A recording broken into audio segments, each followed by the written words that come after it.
Did you know that sometimes the dream to give back becomes a nightmare, especially in Africa? So let me introduce you to Themba Gorimbo, a Zimbabwean professional mixed martial artist competing in the UFC's welterweight division in the US. His journey from humble beginnings to international fame became one of the most inspiring zero to hero stories on the internet. Even Dwayne "The Rock" Johnson himself took notice and handpicked him for special recognition. So guys, this is my first time driving in America, for the first time ever. So I press push. Okay, guys, on this side. Oh. Just put your safety belt on first, otherwise. But Themba's story isn't just about sports. This guy is a true philanthropist who is the heart of his community back in Zimbabwe. Now, in his rural village, Themba has been using his hard-earned money to invest in much-needed projects. A while back, he funded borehole projects to provide clean drinking water, and people cheered. Here was someone who had made it and was giving back without asking for anything in return. He didn't stop there. Themba wanted to do more, to make a bigger difference. He had a vision to build a solar-powered library for the kids who were struggling to study in the dark. A place where children could learn, grow, dream. The library was almost complete, 3/4 finished to be exact. But then a nightmare began.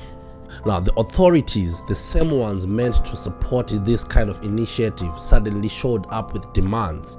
Now, according to reports, the Zimbabwe's ruling party, Zanu PF, wanted to take control of the project. They wanted to dictate how the library should be presented to the public. They wanted to attach their name to the effort, likely to gain some credit or political advantage. It wasn't about the children's future anymore. It was about their own gain. In Themba's own words, I was trying to build a solar-powered library in my village, but due to unforeseen circumstances, I have decided to stop the project and break down the building. Many kids were going to benefit, but unfortunately I cannot continue with dealing with what I deal with behind the scenes. My wish in life is to always do what I want with my money, without having people tell me what I should do this and for that. These people who work hard overseas, sacrificing time with their family to send money back to make life better for their loved ones in the communities, but their good intentions are routinely hijacked by corruption. Authorities and government officials want a cut, and they'll impose demands, often taking over projects or also siphoning funds meant to help others. Now, we need to understand that this is just not about Themba. A few years back, a group of Zimbabweans in the diaspora tried to invest in rebuilding Zimbabwe's railway system, a major transportation overhaul that could have transformed lives and strengthened the economy. Everything was set, but then at the final months, a minister or a deputy minister, who knows, in the transportation department demanded a fee of $10,000 bribe, a green light to the project. You let that sink in. These are funds they had already worked hard to save. Instead of pushing forward, the project was shut down. We are so fucking fucked. The corruption, greed, and lack of respect of property of rights. It's the same story again and again. Zimbabwe is rich in human capital and natural resources, yet it remains among the poorest countries in the world. Why? Because property rights are ignored. Freedom to invest as one sees it fit is denied.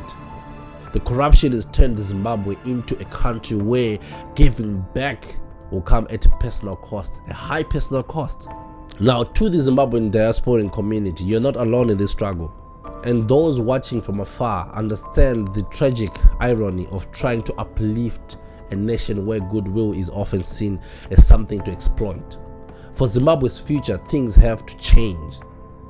When will the government recognize that the nation's progress is more important than their personal gain? Zimbabwe has the potential to thrive. We have the potential, but only when those in power stop tearing it down and also not tearing down what others are building. It's really painful.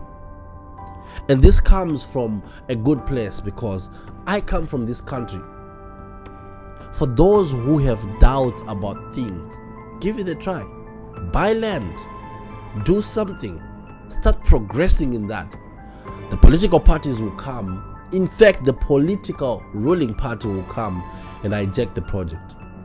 And for that, I want to thank you for watching. Share this message. Let's bring attention to the injustice blocking the progress. Zimbabwe deserves goodwill, and Zimbabwe deserves good men like Themba Gorimbo. Till next time.